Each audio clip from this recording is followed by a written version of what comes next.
JT Top News supported by SK Seth Jewelers Logistic Partner BBC Logistics। तीसरी लहर की आशंका के बीच मुंबई के झवेरी बाजार में ज्वेलरी कारोबार की रफ्तार पड़ी धीमी। आभूषण कारीगरों के सामने कामकाज का संकट। गवर्नमेंट ऑफ दुबई की घोषणा। दुबई डायमंड कॉन्फ्रेंस के 5वें संस्करण का आयोजन अपने निर्धारित समय पर। कल्याण ज्वेलर्स को तीसरी तिमाही की समाप्ति पर रेवेन्यू में 15% की बढ़त। दीपावली और शादी के सीजन साथ आने से कंपनी के सेल्स में जबरदस्त बढ़त। अंतर्राष्ट्रीय बाजार में सोने की चमक बढ़ी। $1800 प्रति औंस के पार हुआ सोना। और मुंबई शेयर बाजार में बढ़त का दौर जारी। 1% की बढ़त के साथ बंद हुआ सेंसेक्स और निफ्टी। आप देख रहे हैं जेटी टॉप न्यूज। पेश है ज्वेलरी इंडस्ट्री की अपडेट खबरें।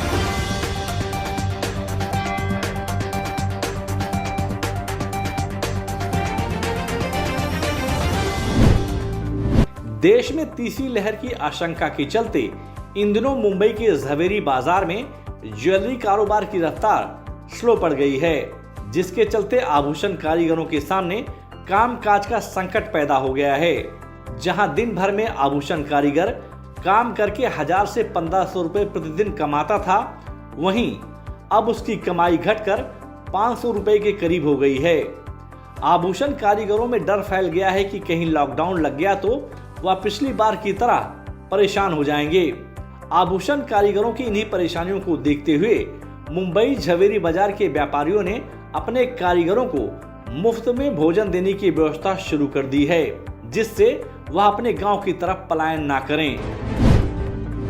Government of Dubai authority on community trade and enterprises ने घोषणा की है कि वह दुबई में होने वाले दुबई डायमंड कॉन्फ्रेंस के 5वें संस्करण का आयोजन अपने निर्धारित समय पर करेगी।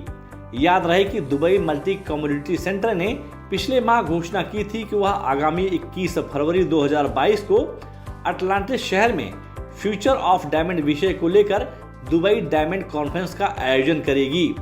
लेकिन पिछले कुछ दिनों से विश्व बाजार में इस कॉन्फ्रेंस को लेकर तरह तरह की अफवाहें फैल रही थी, जिस पर गवर्नमेंट ऑफ दुबई अथॉरिटी ने स्पष्टीकरण जारी कर दिया है। रिटेल क्षेत्र की प्रमुख कंपनी कल्याण ज्वेलर्स को तीसरी तिमाही की समाप्ति पर अच्छा रेवेन्यू हासिल हुआ है। कंपनी द्वारा दी गई जानकारी के अनुसार चालू वित्त वर्ष के अक्टूबर से दिसंबर माह के दरमियान कंपनी के ग्रोथ में 15% से अधिक की बढ़त दर्ज की गई है। कंपनी के अनुसार इन 3 माहों में दीपावली और शादी के सीजन एक साथ आने से कंपनी के सेल्स में जबरदस्त बढ़त देखने को मिली है। विश्व में छाए संकट की दूसरी लहर के बाद इजराइल डायमंड मार्केट ने काफी तेजी से रिबाउंड किया है।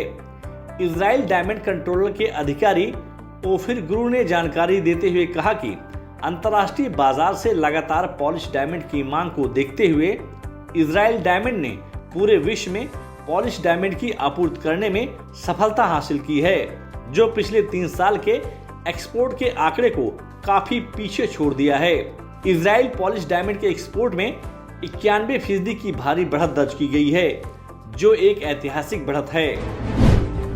सोमवार को अंतर्राष्ट्रीय बाजार में गोल्ड स्पॉट की कीमत में काफी उतार चढ़ाव देखने को मिला। दिन भर के कारोबार के बीच गोल्ड स्पॉट की कीमत में करीब $3 प्रति औंस से अधिक की बढ़त देखने को मिली। पूरे दिन भर के कारोबार के बीच गोल्ड स्पॉट की कीमत $1800 प्रति औंस के आसपास कारोबार करता देखा गया।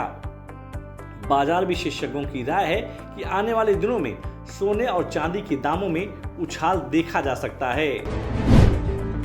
विश्व बाजार की गतिविधियों को देखते हुए मुंबई, दिल्ली, कोलकाता, चेन्नई, कर्नाटका और अहमदाबाद के सराफा बाजार में सोमवार को सोने और चांदी की मांग में मामूली गिरावट देखने को मिली।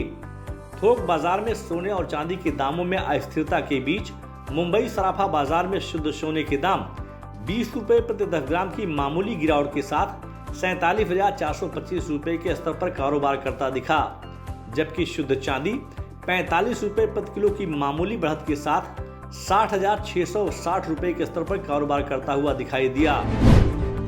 सोमवार को मुंबई शेयर बाजार की शुरुआत बढ़त से हुई। सुबह मुंबई शेयर बाजार खुलते ही घरेलू और विदेशी संस्थागत निवेशकों ने बाजार में खरीदारी करनी शुरू कर दी, जिसके चलते सेंसेक्स और निफ्टी में करीब 0.5% की बढ़त देखने को मिली।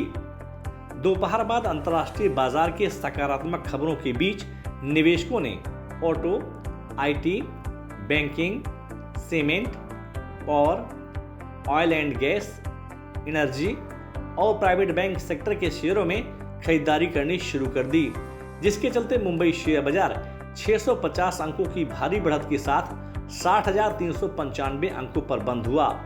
वहीं निफ्टी दिन भर के कारोबार के बीच 190 अंकों की भारी बढ़त के साथ 18,003 अंकों पर बंद हुआ। बाजार के जानकारों के अनुसार इस सप्ताह मुंबई शेयर बाजार में बिकवाली का दबाव देखा जा सकता है। जेटी टॉप न्यूज के इस एपिसोड में बस इतना ही।